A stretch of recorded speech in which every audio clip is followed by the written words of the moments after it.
New York State and the North Country face a housing crisis, and we see all sorts of solutions being put forward. Change the zoning laws, build more affordable housing units, do something about short-term rentals. One group in Lake Placid wants to form a housing co-op. A housing co-op is a legal entity where individuals have equal shares of ownership in the co-op. How a co-op model could be part of the many solutions to tackle the housing crisis on today's Story of the Day. Support for Story of the Day comes from Clarkson University, offering over 95 programs of study with campuses in the Hudson Valley, Central, and Northern New York. More at clarkson.edu. Hey, I'm David Sommerstein. It's Friday, January 5th. First up, Governor Kathy Hochul may still be dealing with some issues from last year in the lead up to her 2024 State of the State address, which is next week. The governor vetoed a number of bills in the waning days of 2023, which has led to some lingering disappointment among some lawmakers. Karen DeWitt reports from Albany. Hochul vetoed several measures that leading state lawmakers championed, including a ban on non-compete agreements. The governor tried unsuccessfully to modify that measure so that it would only apply to lower-level jobs, but still be preserved for top executives in large corporations or top Wall Street brokers. She also vetoed a bill known as the Grieving Families Act. It aimed to make it easier for families to seek damages for grief and anguish if their loved one died because of a health care or other facility's negligence.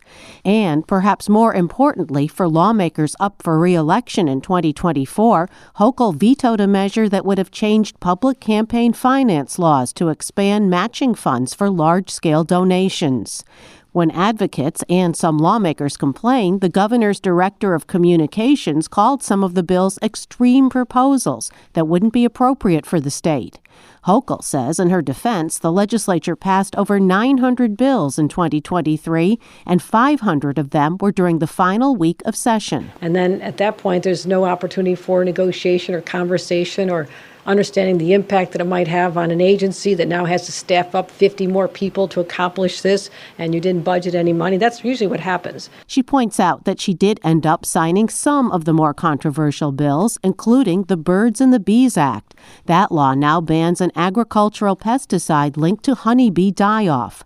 Hochul says it's up to her and her staff to decide whether a measure actually lives up to its catchy name. It's just one example of where we have to look at bills that sound good on the face, and they always have a great title. Always have a great title. But that does not mean that in its implementation that it is right for New York. Democrats hold a supermajority in both houses of the legislature. That means they have the power to pass the bills again and then override any potential vetoes by Hochul, enabling the measures to become law. Assembly Speaker Carl Hastie, speaking on Spectrum News' Capitol Tonight show, says lawmakers, though, are not yet ready to go that route. The legislature, should take that same type of care in doing, overrides.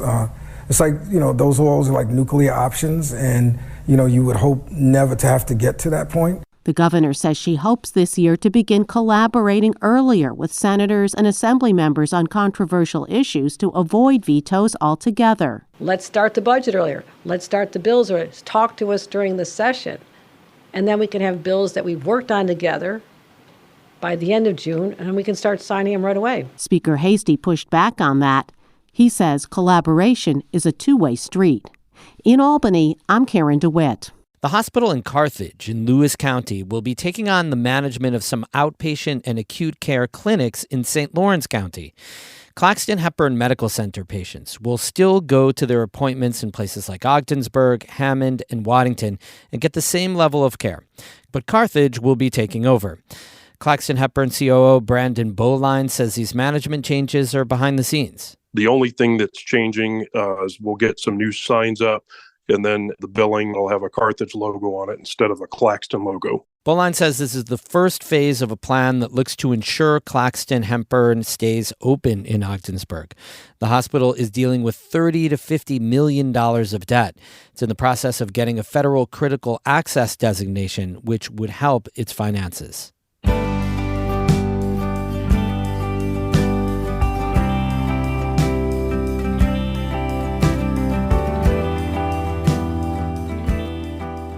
Housing co-ops can come in all shapes, like a large apartment building or a farm with lots of different structures. The Lake Placid Co-op is a product of the Adirondack North Country Association and the Cooperative Development Institute. Vice President Martha Pritchard Spear says a donor gave more than 100 acres of undeveloped land specifically to create housing. This is very unusual and very generous, and positions our co-op in a very strong position. That other co-ops don't already own the land, but we have control of that land. Spear told Champlain Valley reporter Kara Chapman that there's a lot of fundraising to do before the co-op comes to fruition. The group estimates that it'll be 3 years before they get shovels in the ground. The land's completely undeveloped, and they don't even know what they want to build yet. Are we going to build townhouses and stick-built houses? Are we going to do all stick-built? Are we going to do...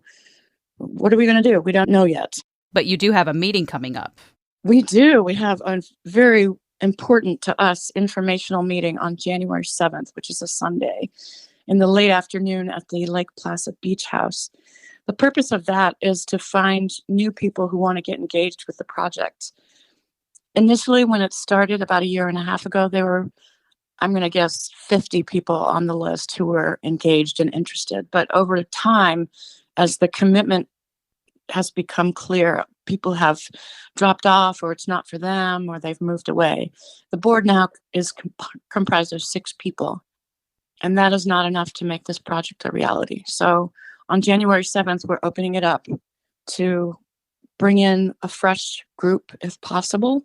We'll have another meeting like that in the spring to bring in even more people. I'm wondering, Martha, why did you and the other board members decide to try and pursue this model? What's been, your experience with trying to find housing in the Adirondacks? Well, recently my long marriage changed and we are no longer living together. And I had to find a place on short notice that I could afford. And it was really, really discouraging. I ended up finding a place that was not advertised, that was owned by a friend. So I was really lucky. But many, many people are not so lucky and are struggling in substandard housing or couch surfing, or they just can't live here and they live in Malone and have to commute. The reason I got engaged was because with my personal situation, this is my one chance to own in Lake Placid. I know I won't be able to do it otherwise. And I'm raising my son here with my husband. We're co-parenting. He's 16 now. My son, not my husband. And I want to be able to leave him something of value. And this is a way to do that. I feel like you're speaking to something that's so basic and innate, but so hard. Yeah. It's kind of stunning to me to be as old as I am and in the position I'm in terms of, unlike my parents, I don't own my home. And it's just a real different world than it was 40 or 30 or 50 years ago. Can you talk a bit about how you see and how maybe the board sees, this housing co-op as part of the broader strategy to deal with the North Country's housing crisis and to provide kind of like what you're looking for, like something for the North Country's residents to leave behind for future generations? Like how is this part of that puzzle? We're keenly aware of the overall picture, and the more journalism that's done, it's showing us where we kind of fit into the big picture. We're struggling with the idea of affordability and attainability. We're really cautious about the word affordable because it's so subjective and it has to be defined. And for the purposes of our co-op, it really has to be defined, because if we're going to say we're affordable, to whom then? To a person who's receiving public assistance? Do we really want to be that broad of community? I personally think that that's a wonderful opportunity for us to make housing available to people who are at the lowest end of the financial spectrum. That was Martha Pritchard Spear speaking with Champlain Valley reporter Kara Chapman. The Lake Placid Housing Co-op's future owner residents will be hosting an informational meeting at 3:30 this Sunday afternoon at the Lake Placid Beach House. We have more news all the time and through the weekend on our website, ncpr.org. Music today by Christopher Watts of Canton and the Curries of Potsdam. Have a super weekend. I'm David Sommerstein, North Country Public Radio.